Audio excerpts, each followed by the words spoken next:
aktivista kami, meron kami pinasi. Ako magkakalit sa akin security sa problem. Nung mga aktivista kami, meron kami pinag-usapan. Sabi ko nga, yung bangay. Hindi ako meron kami. Okay. Pero ito, para mas matay ko. Marcos Magnanakaw! Marcos Magnanakaw! Marcos Magnanakaw!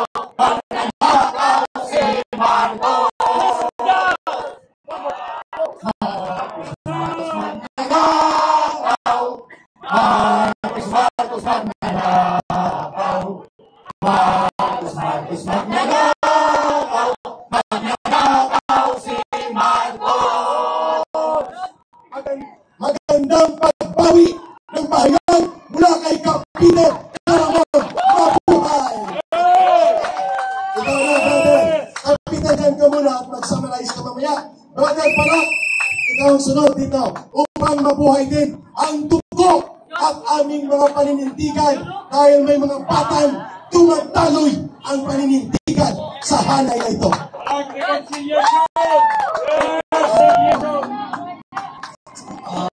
Magandang hapon po sa lahat ng mga dito. Medyo naiiyak ako kasi ngayon ako nakakita ng kabubukan natin ng mga Pilipino na pinaglalaban lamang ang isang idea na mabawasan ang inequality, ang kahirapan, kagutuman at kapaguran. Alam niyo na bata ako, madalas ko narinig sa mga tao na urap ang gobyerno. Tapos pumasok ko ng eskwelahan, doon ko nakita kung paano siya kung gaano siya kahurap. Pagpasok ko, kinukulang pa kami ng mga electric fan. Maliliit ang mga classrooms namin at ang mga upuan namin ay sira-sira. Magugulat ka lang, may mga dyan at nakita ko na yun sa katiwalian ng debit at ang paggamit ng taxes. Ngayon, ang pwede mo ngayon. Bakit ang karamihan ng mga tao dito ngayon ay mga tao magiging na? Nasaan yung mga tao kasing edad ko? Nasaan kayo? Nasaan kayo dito? At kailangan namin kayo dito. Ang paglalaban na ito ay hindi lang para sa kanila, kung hindi para sa ating lahat. Kung nag-aaral kayo ngayon, kung pinag-aaral nyo ngayon ay walang kwenta kung wala kayong trabaho sa future. Wala kang trabaho sa ekonomiya na sobrang bagsak. Kailangan natin ng pagbabago. Kailangan ng Pilipinas ng malaking pagbabago. Naniniwala ba kayo na kailangan ng Pilipinas ng malaking pagbabago? Kasi nyo kasi nyo kung naniniwala kayo. Kailangan ng malaking pagbabago sa Pilipinas. At ang isa pa, marami tayong problema sa edukasyon, sa agrikultura, sa ating ekonomiya at sa ating politika. Pero syempre, ang uunahin ko muna sa edukasyon dahil isa akong estudyante at nakita ko ang hirap ng mga ginagawa ng mga estudyante para lamang magkaroon sila ng magandang future.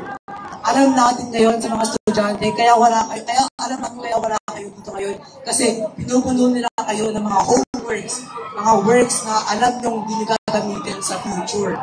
Kaya kayo wala dito ngayon. Nandito ako ngayon kasi umabsent lang talaga ako at kailangan kong i-boses ang nararamdaman ko. Ang sakit na nararamdaman ko para sa mga kababayan ko, mga Pilipino. Mahal ko lahat ng Pilipino, babae, lalaki, bata, matanda, lahat kayo mahal ko. At dapat mahal mo isa't isa. At dapat isahin natin, alamin natin kung ang dapat ang kalaban. Hindi tayo magkakalaban tayo mga Pilipino. Isa lang ang kalabanin natin. Ito ay ang sistema. Hindi tayo pwedeng mag-away-away din. Magkakaibang tayo na pinaniniwalaan ng kulay, pula, green, or dilaw. Dito nagmamatter. Ang nagmamatter ay naniniwala tayo sa katapangan ng Pilipino at ang sa ating kinabukasan. Ito ang nagmamatter. Bakit makikita nyo doon ngayon may flag ng Pilipinas? Ito ay ang simbolismo na tayo ay ang inheritors ng ating bansa. Kaya mga kasing edad ko, pumunta kayo dito ngayon at pumunta kayo sa September 13. dito at tumulong kayo para sa pagbabago ng ating bansa. Maraming salamat sa inyong lahat. Ang sumunod naman, representative ng Muslim, si Mr. Park. Ito na po.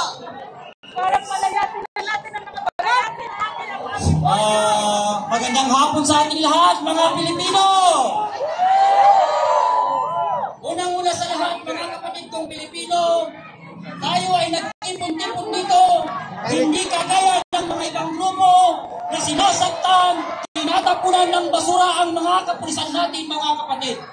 Tayo ay naparito upang hindi mag-asik ng lagim sa mga kapulisan dahil naniniwala tayo na sila ay nandyan upang tayo ay protektahan. Hindi tayo kagaya ng ibang grupo na tinatapunan sila ng mga dumit puti. Hindi po natin gagawin yung mga Pilipino sapagkat ang kalaban natin ay hindi ang mga pulis kung hindi ang mga politikong burakot na kumakain sa Yan pumabangan. Nagkaisa na. mga kapatid kong Pilipino, Mr. President Martin Romualdez, Mr. Zaldico, hindi naniniwala ang taong bayan sa sinasabi ni Claire Castro na gumagawa ng malawakang investigasyon ang administrasyong ito. Mr. President, paano maniniwala ang taong bayan at ang Pilipino na may patutunguhan at may mapupuntahan ng Pumabangan. kung ang Palayasan ni Soy Marcos. Ayan o.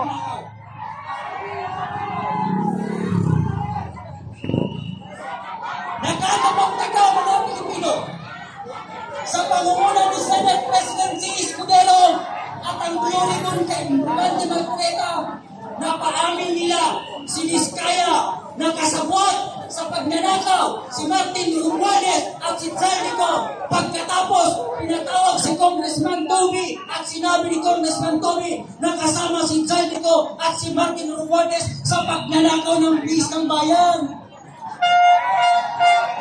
Ngunit, ang nakakapagtaka, matapos sabihin ng pamilya ni Vizcaya at ni Congressman Toby na sangkot si Martin Romualdez at si Zaldico sa pagnanakaw, ay nang gabing yun pinalitan nila ang Senate President.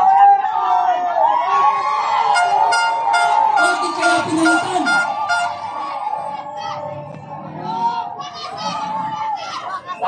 Marami po ang gusto marinig doon. Inuwag natin ang mikropono papunta doon upang makapagsalita si Brother Pat at na mapakinggan po ang kanyang boses o tinitinin din ang mga vlog from nila. Mr. Terminal, inuwag na namin ito na Peter Jonas. Brother, sunod ka. Halika, Brother.